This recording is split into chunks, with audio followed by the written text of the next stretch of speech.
Eileen Anderson. Deborah Joe McMillan. Highway. If you can use the air is rarefied. Star. That blonde out front? They say. Don't shoot me. My name is Mr. Abagnale. Take your seats. Go to the bathroom.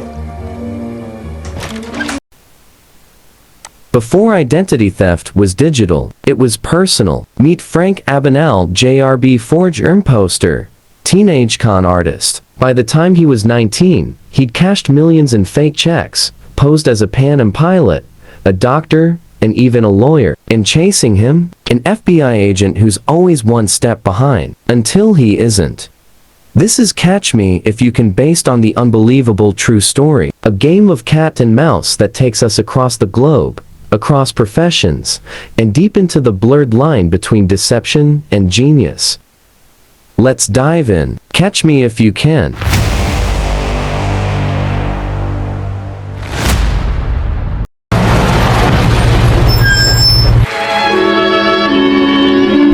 This boy is named Frank Abagnale. He is a smart student who is also blessed with a handsome face. Frank is the only child of two couples where the father is named Frank Abagnale Sr. and his mother named Paula Abagnale. The three of them looked like a happy little family, even though they lived in simplicity at that time. The three of them attended a community service organization event. A man named Jack Barnes, who was also the boss of the organization, he called Frank's father to accept an award. This award shows that Frank's father is respected and recognized for his contributions to community institutions. It was in the spotlight and received a standing ovation. Seeing this, Frank was very impressed with his father. So please stand. Frank William Abagnale.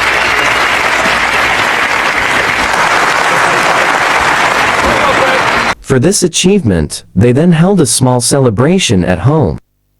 Seeing his parents dancing happily, Frank was very grateful to be part of this happy little family.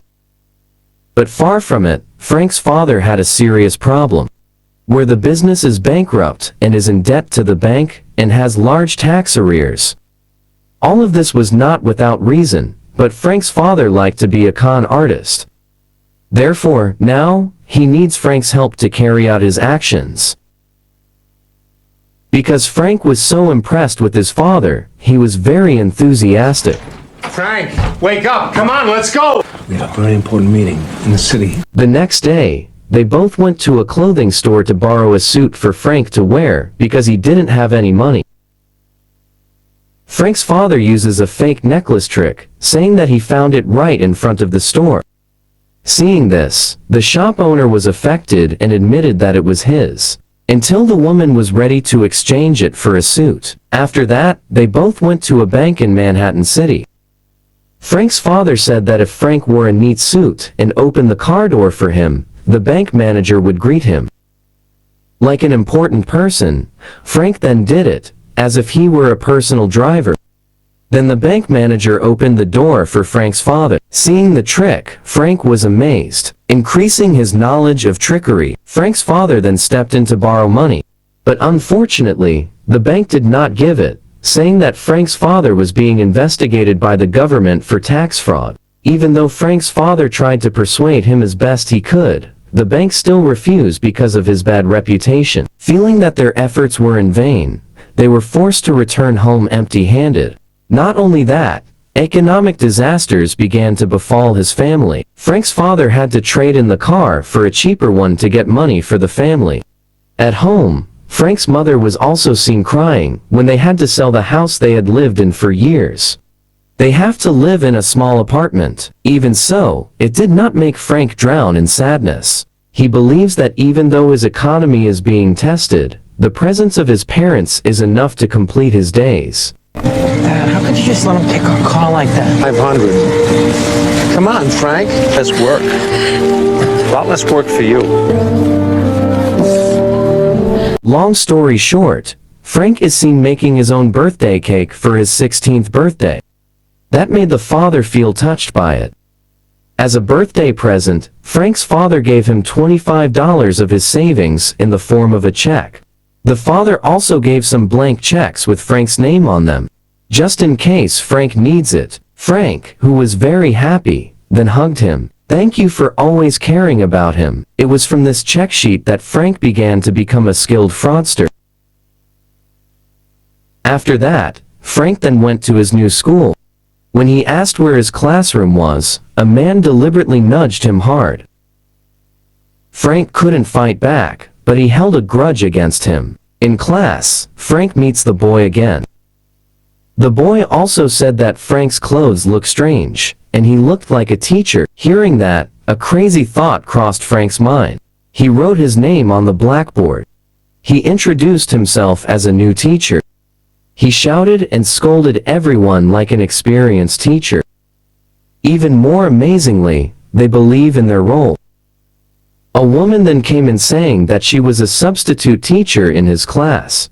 Luckily, the class teacher was sick. Frank said that the school had chosen him to be the substitute teacher.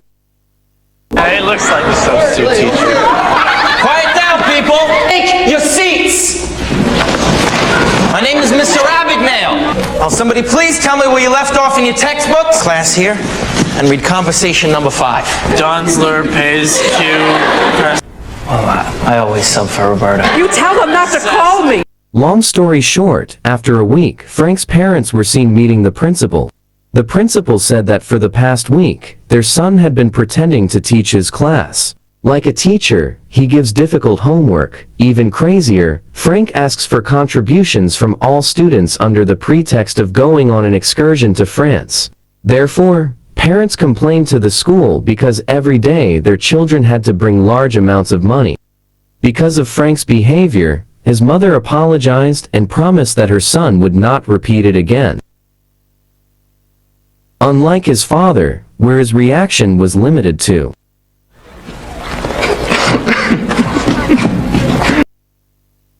long story short, Frank was seen just coming home, calling his mother. He was shocked because his mother was in the room with a man who was none other than Jack Barnes, head of community service organization. Frank even found a loose button. His mind began to wander.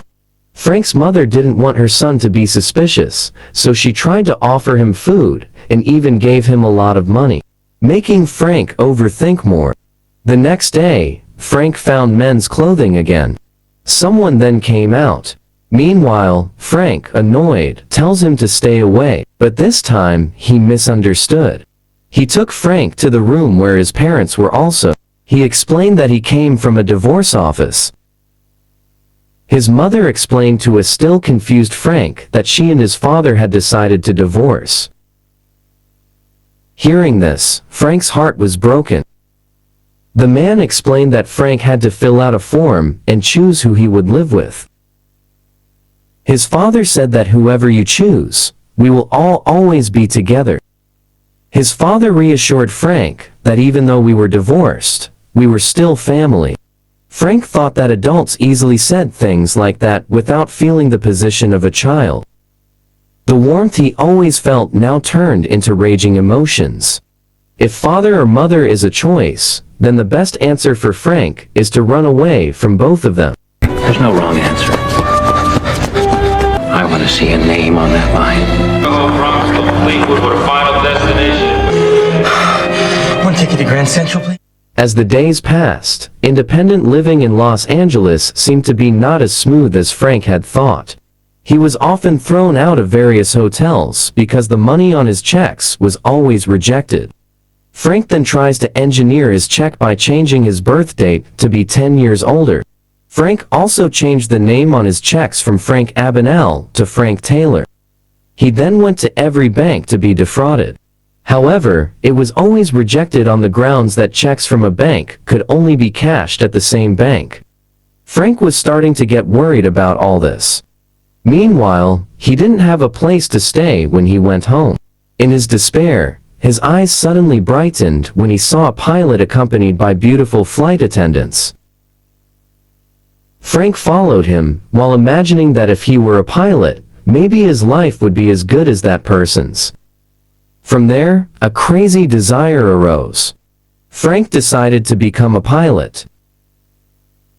After a few days of researching pilots, the first step he took was to visit an airline company called Pan Am in New York.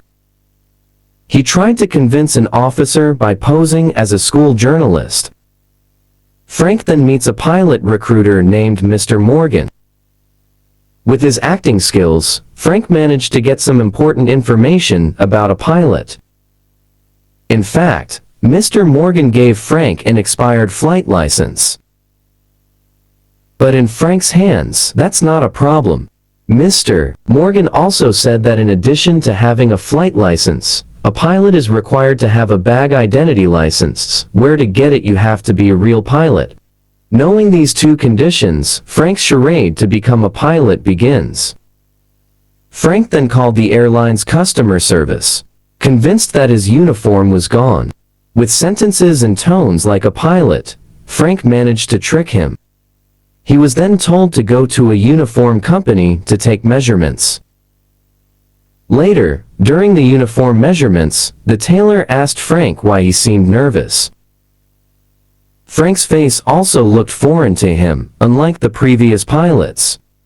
Frank managed to fool her again, saying that the first week as a pilot made his heart flutter. After successfully falsifying identity documents and training certifications, Frank now appears to be a legitimate pilot under the name Frank Taylor. He walked bravely, wearing a uniform among the pedestrians. With his good looks and charismatic acting, Frank became the center of attention for women. I ran away, but you don't have to worry. It's a pleasure to meet you. It's a pleasure to meet you too! Frank then went to the hotel to stay overnight. He asked the clerk if he could pay by check. The officer replied that not only paying for accommodation, cashing money from a check was also possible, but it had to be a salary check. Hearing this, Frank then began to engineer dozens of paychecks. He even bought dozens of toy planes just to get the logo. A paycheck that looked nearly perfect was successfully created. Due to his skill, Frank also managed to trick the female bank tellers. He slipped in a sweet talk to distract her from checking the check. I have a payroll check here I'd like to cash. Certainly. $80, $90, $100. Excuse me. You have yourself a great time in Paris. I always do. The most beautiful eyes I have ever seen. Unexpectedly, when Frank wanted to cash his check at the airline, a female officer asked if Frank was a pilot who was going to Miami. Frank was silent for a moment in confusion. He then realized that there would be a pilot on board, but the officer did not recognize his face. Seeing the opportunity, Frank then agreed. Frank was then taken to the pilot's room. He acted like a pilot who was hitchhiking. Not only that, Frank observed every detail of the equipment and the pilot's activities there. Frank? Captain Oliver? John Larkin, the co-pilot? 80 knots. Check. D1. Frank Taylor, Pan Am. Thanks for giving me a lift, boys, for the weak and weary. No shame in that. What kind of equipment you on? DC-8? 707. Positive rate. You're up. Hello, Deadhead. Hello. Enjoying your free ride? Did you drop this? No. Yes! Yes! Yes! After several months of being a fake pilot with a very large salary, it did not stop him from becoming a con artist in Miami. He was even greedier by visiting several banks to cash his fake paychecks while giving sweet nothings to each female bank teller. With this action, a woman even showed how to make and the flow of incoming and outgoing checks. Even though this information is very risky and fatal, Frank even went to an auction just to buy a check encoder machine to perfect his forgery. This is a Micker encoder, a machine used to encode bank checks. Meanwhile, elsewhere, at the FBI office, a man named Carl Hanratty is introduced. Let's call him Carl. There, Carl is seen giving a presentation on the increasing number of complaints about check forgery from banks in America. Carl was appointed to handle this case. He explained to the other members that the fake checks in circulation had certain differences. Since Frank was the first person to make a check forgery case, the FBI couldn't understand Carl's explanation at all. The reason is, they have never handled a forgery case like this before. Knowing his members are unreliable, Carl asks each hotel manager to report to the FBI if someone pays for a stay using an airline paycheck. Meanwhile, on the other hand, his father is seen receiving a letter from Frank. In the letter, Frank said that he was now a pilot with a salary of $1,400 per week. Frank also asked his father to come to a fancy restaurant tomorrow to meet him. The next day, the two of them met. His father was amazed to see Frank healthy and wearing a stunning uniform. After talking at length and expressing their longing for each other, Frank gave the gift of a Cadillac car. Knowing this, his father felt very happy. But knowing that Frank is a con man, in his heart, he doesn't want Frank to follow in his bad footsteps and regret his own actions. However, he did not dare to advise Frank, because this was a special day for him, who had disappeared for a long time. His father just said, "Take good care of yourself." After that, Carl is seen with two of his men, Nick and Ben. They received a report from a Hollywood hotel that someone had paid for their stay using a payroll check from an airline company. They immediately headed to the hotel. The clerk gave him a check, but Carl thought it looked just like the real thing. Knowing this, the officer was grateful and then told the FBI to leave so as not to disturb the pilot, who was currently resting. But before leaving, Carl was curious about the pilot. He asked where his room was. The officer replied that the pilot was in room number 201. Meanwhile, on the other side, a man is seen leading his blind father. They then meet Frank and greet each other like neighbors. Frank then went into his room. Meanwhile, Carl, looking for room number 201. Carl then comes in shouting that he is the FBI. Carl didn't find anyone, but he heard a voice in the toilet.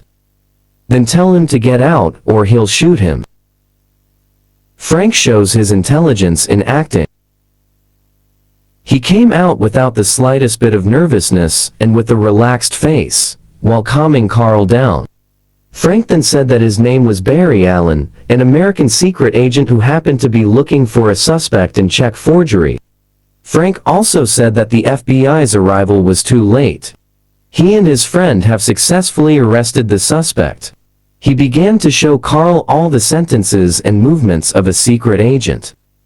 Frank then told Carl to look outside. He said that it was his friend who was carrying the suspect. In fact, they were just Frank's neighbors. His acting made Carl calm down a little. However, to further convince Carl, Frank gave him a wallet containing his identity in case Carl didn't believe him. But before Carl opened it, Frank asked permission to leave first to take his belongings as evidence. He even told Carl to stay, maybe he could find other evidence. Carl then sat down inside, relieved that his fugitive had been caught.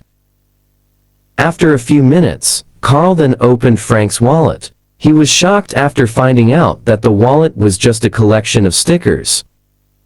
As an FBI agent, Carl feels insulted to be humiliated by a kid. He felt stupid, because Frank had brilliantly tricked him like a secret agent. Carl then went to the window to see Frank running and laughing at him. He felt very upset. After that, Frank disguises himself again as a journalist, interviewing Mr. Morgan. However, Morgan was not in a good mood because he saw news in the newspaper saying that there was a fake pilot who was impersonating the Pan Am company. Knowing that his actions were no longer safe, Frank felt very uneasy. He did succeed in becoming a fake pilot, but his actions would definitely be discovered. Moreover, the FBI is now chasing him. On the other hand, Carl gets a call from Frank as Barry Allen. Frank apologizes to Carl for fooling him. Frank also asked about Carl's family like someone who wanted to vent. Carl then replied that Frank would definitely get caught. Laughing, Carl said that Frank called him because Frank didn't have anyone to talk to. Hearing that, Frank hung up the phone. The next day, Carl is seen looking for Barry Allen's identity. A waitress sees Barry Allen's name on the list, thinking that Carl is a fan of the Flash character. Carl, confused, then asked, "Do you know this name?" The waiter said that Barry Allen was the name of a comic book superhero. Hearing that, Carl fell silent. After that, Carl got a call from the office that they managed to find the suspect's fingerprints. Carl then comes to a luxury house, which turns out to be Paula's house, Frank's mother, who has remarried Jack Barnes. Carl then asked Paula to tell about her life with her former family. Paula said that when she was little, she lived and grew up in France, to be precise, in a village called Montricard. After a long chat, Carl asked Paula to show him a photo of her son. Paula then showed her photo. From here, Carl learns that Barry Allen's real name is Frank Abagnale. They hurried away. Meanwhile, Paula is worried about what happened to her child. Carl then said that his son was a fugitive because of a money fraud case. Worried, Paula tries to pay compensation, but Carl said the bank's losses reached $1.3 million. Hearing that, Paula fell silent. Elsewhere, Frank is partying at his house in Atlanta. He then received news that his friend had an accident and was being treated in hospital. Frank then went to the hospital. He saw a nurse named Brenda being scolded. Seeing this, Frank tried to cheer her up with his handsomeness and deadly sweet talk. Frank also managed to make Brenda smile. The longer they chatted, the more Brenda was carried away by Frank. Frank also lied by saying that he was a doctor. Coincidentally, Brenda then asked him to work there because they were short of a doctor. Hearing that opportunity, another crazy thing arose in Frank's mind. He again made fake documents, a medical certificate from Harvard, and changed his identity to Frank Connors. Long story short, after seeing Frank's fake resume with satisfactory grades, he was finally accepted. In fact, Frank was immediately appointed as the head of medicine, who only gave orders, without having to intervene. To increase his knowledge about the world of medicine, he only watches doctor shows on TV as a learning medium. Harvard Medical School? Top of your class? Well, that's a pretty impressive resume, Dr. Connors. Dr. Harris. Present. Miss Strong. It's over about 20% of the body surface. Do you concur? After several months of being a doctor, Brenda then approached Frank, who was seen making his fake paychecks. Luckily, Frank had time to hide the fake check. Frank then seduces Brenda, saying that every time Brenda smiles, millions of cells in Frank's body smile too. Hearing this, Brenda, who couldn't stand it any longer, suddenly hugged Frank. But in the midst of the heat of passion, a voice called out to Frank to go to an emergency room. Frank, who was not the slightest bit competent in handling the patient, suddenly started to sweat coldly in the room. A boy is seen with a wound on his leg, with the bone clearly visible. Instead of giving directions, Frank was confused, not knowing what to do. Luckily, one of the doctors gave his opinion. Frank immediately agreed. Frank then entrusted it to the two doctors, while he himself is actually... After being a doctor for so long, his closeness with Brenda grew stronger. Brenda began to tell that she had been hated and thrown out by her parents for having an abortion. Brenda admitted that her father was a lawyer who did not want his family's good name to be tarnished. Because of that, all this time Brenda has lived and stayed alone. Seeing Brenda crying, Frank began to feel sorry for her. Frank promised to marry her and went to her parents. Hearing this, Brenda was very touched. Meanwhile, on the other side, Carl comes to Frank's father. Carl says that Frank is now a fugitive. Knowing this, Frank's father didn't seem surprised. Carl then asked about Frank's current whereabouts, but his father doesn't know where Frank is. Even if he knew, his father refused to tell him, even though his son became a criminal. Then Carl saw the letters Frank always sent to his father. On the letter, there is a sender's address located in Atlanta. Carl then goes to Frank's hospital in Atlanta. But unfortunately, Frank has already left and is at Brenda's house in New Orleans. Carl felt annoyed because he was always one step behind him. Meanwhile, at Brenda's house, Brenda's father asks Frank which hospital he will be working at again and what his next goal is. Frank then lied, saying that he was more interested in being a lawyer at the moment. Brenda's father then asked, "Where did you go to law school?" Frank replied, "It's law school in Berkeley." Hearing that, everyone was immediately shocked, because that was the school where Brenda's father had studied. Brenda and her mother are shocked, because Frank has many surprises. But it's different with Brenda's father. He tests Frank by asking him the name of an animal on campus. Hearing that, Frank was nervous, because he didn't know anything. Frank was starting to get nervous, even though he had been trying to act so far. Frank then replied that he didn't remember the name because the animal was dead.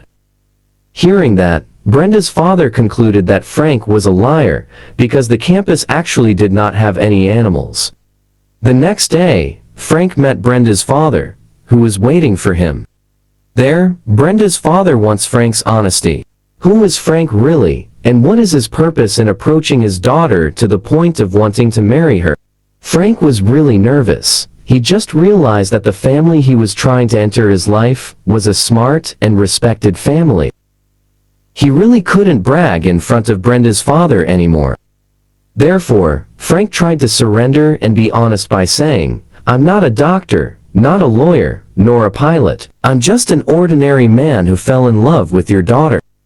Hearing Frank's statement, Brenda's father, instead of getting angry, said that Frank was a romantic man, reminding him of his past. Hearing this, Frank was shocked. He didn't expect his honest intentions to be mistaken for a romantic man. After that, Brenda's father's attitude changed to become friendlier towards Frank. He even offered Frank anything he wanted. Where that opportunity changed Frank's life into a fake lawyer.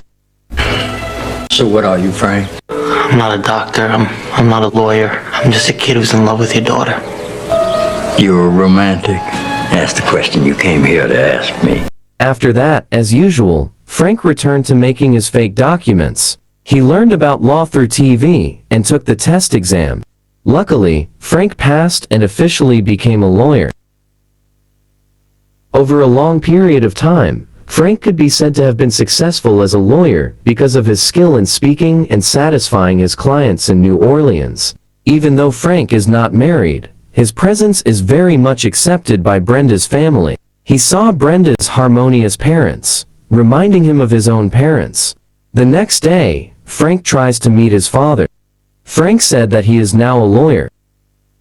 Hearing this, his father was proud of Frank, but he was worried, and with a heavy heart he asked Frank to stop being a con artist.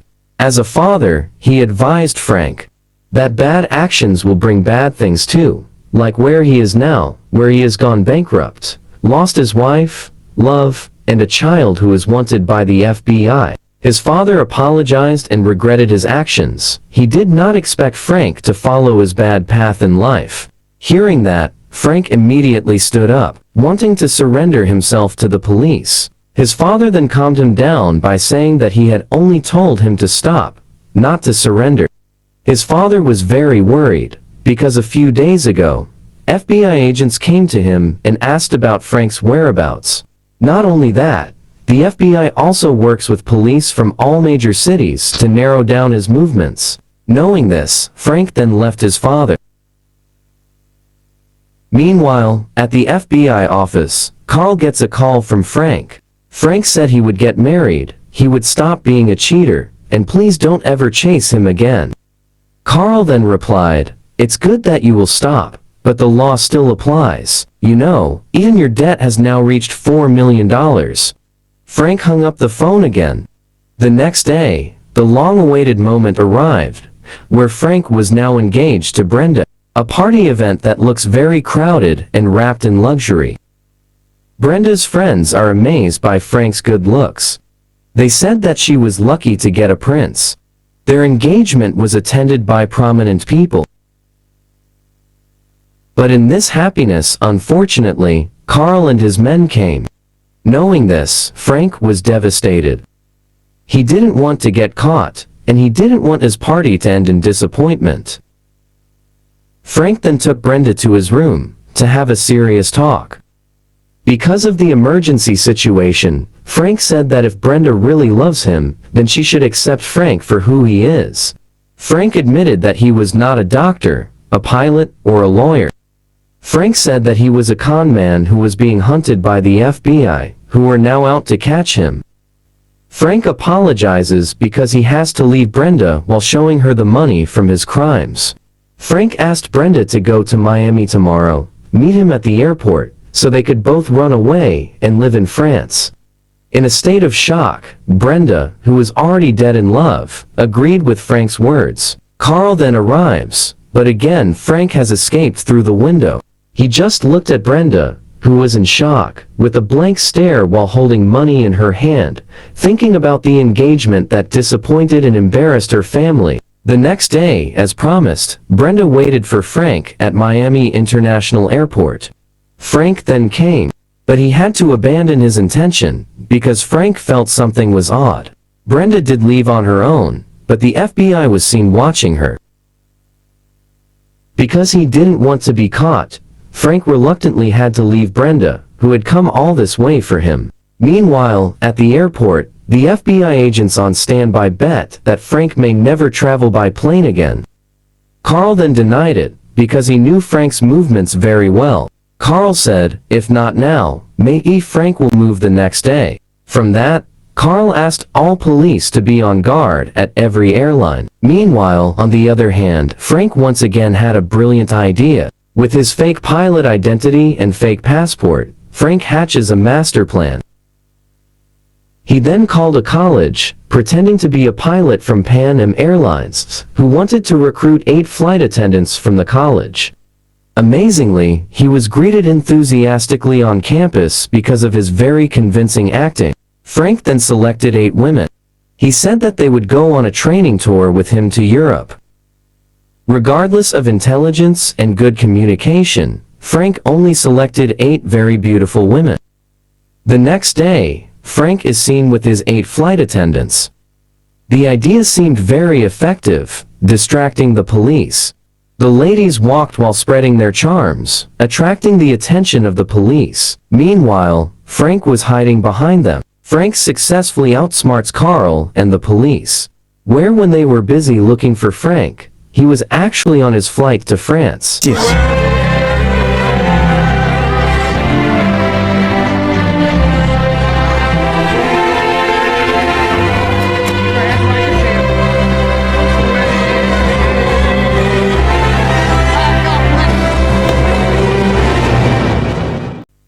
After that, Carl is seen discussing with the head of the FBI. He felt humiliated by just one boy. Carl and his 2 men were suspended. Before going home, Carl took the time to check Frank's check. He then realized that the paper had a texture that seemed different. Without giving up, Carl then went to the papermaker, where the papermaker says that such a paper structure is only available in France.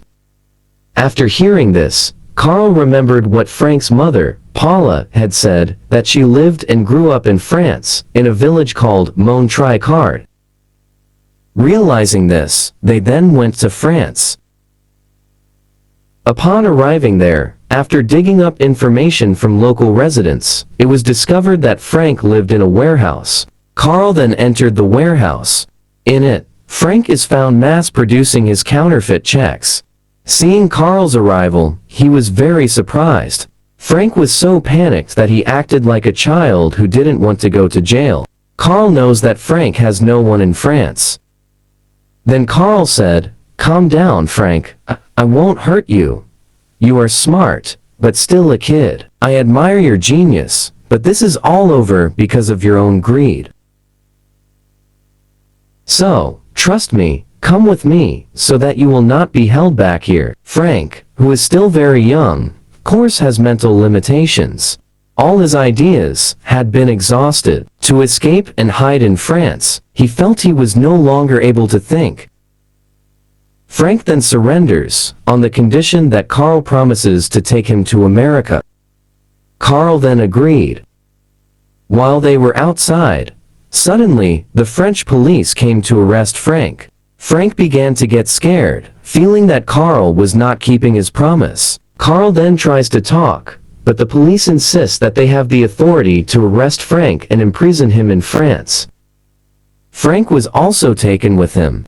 Carl shouted for Frank not to worry, because he would keep his promise. I got him, it's all right! Where are you taking him? Don't worry, Frank. I'll have you extradited back to the United States. Months later, Carl was seen approaching police in France. He carries an extradition notice, an official document ordering the handling and delivery of a person from one jurisdiction to another for court purposes. In the cell, Frank is seen looking sick and looking pathetic. Frank was then taken to the health room to be examined. However, when everyone was off guard, Frank managed to escape with his weak body. The prisoners were seen cheering him on, but his physical condition could no longer be forced. Frank, if you can hear me, don't worry. I'm going to take you home in the morning. How are you doing? Washing of the lies.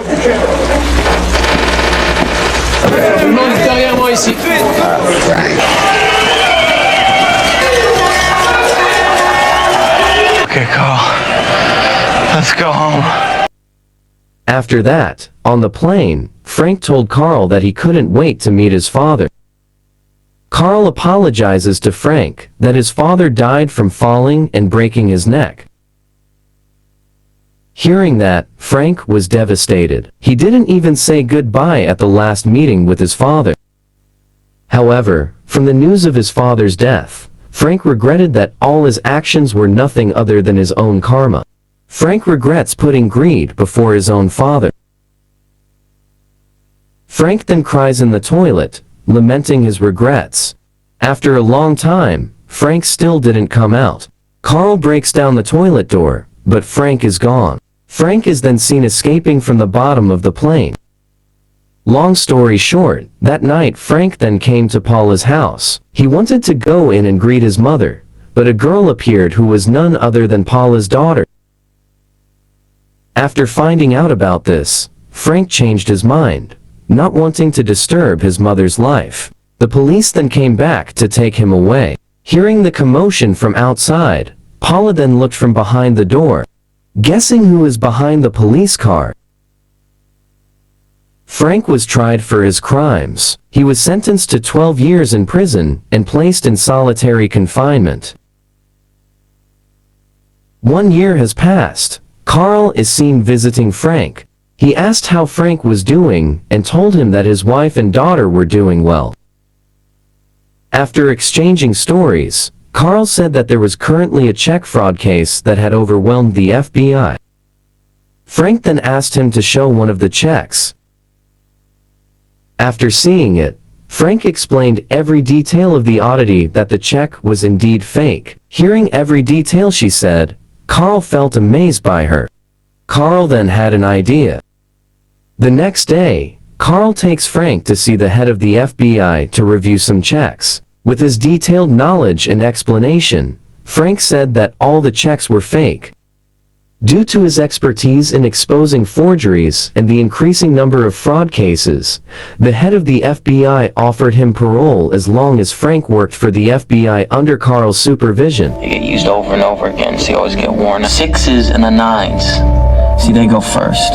Paper's double bonded, much too heavy to be a bank. You're interested in working with the FBI's financial crimes unit. Frank's unit then went to work on several check fraud cases.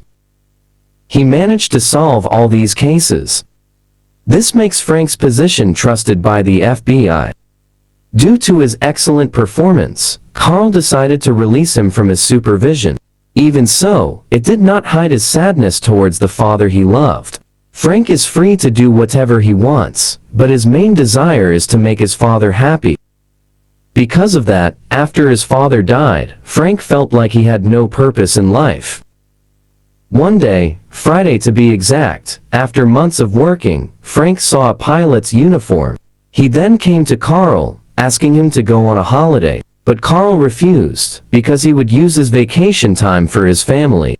Knowing this, Frank then opened the criminal documents looking for his photo, and then took it to use as a passport.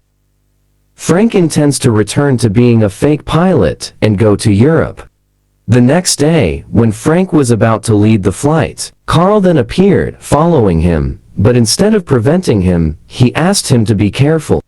Frank, who was surprised, then asked, "Why didn't you stop me from leaving? Because I might not come back." Carl then replied, "No one believes you anymore. You live alone, and your father is gone. So is your mother, who can be happy without you. You have no one. I am the only one you can trust now. So go, Frank, because I am sure on Monday, you will definitely be back." Hearing that, Frank felt like he had been slapped in the face. Monday arrived. Coincidentally, the FBI has received several reports of troublesome counterfeit checks, so Carl is really hoping for Frank to show up right now. Someone seemed to be in a hurry to arrive late, but it wasn't Frank. Carl was very disappointed. All day, he just focused on observing the check, but his efforts were in vain. Suddenly, someone asked permission to check it out, who turned out to be Frank. Knowing this, Carl was relieved. It didn't take long for Frank to confirm that the check was indeed fake. After that, Carl asked where Frank went yesterday. He replied, "I went to contemplate in the air, daydreaming, and searching for answers. I then realized I was actually stupid. The answer I had been looking for had been answered by you before I left. Therefore, I will not waste the second chance from God, so that my life can be better." The film ends. In the end, Catch Me If You Can isn't just about fake checks and fast getaways. It's about the search for identity, belonging, and purpose. Frank ran not just from the law, but from a broken home, loneliness, and the fear of being ordinary.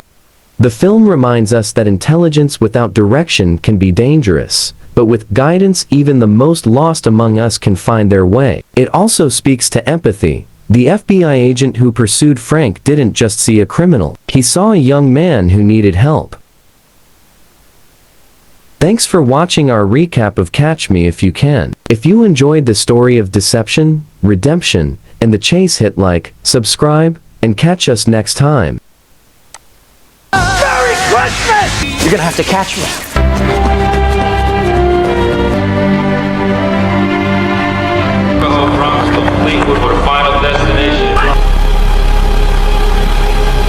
Did you drop this?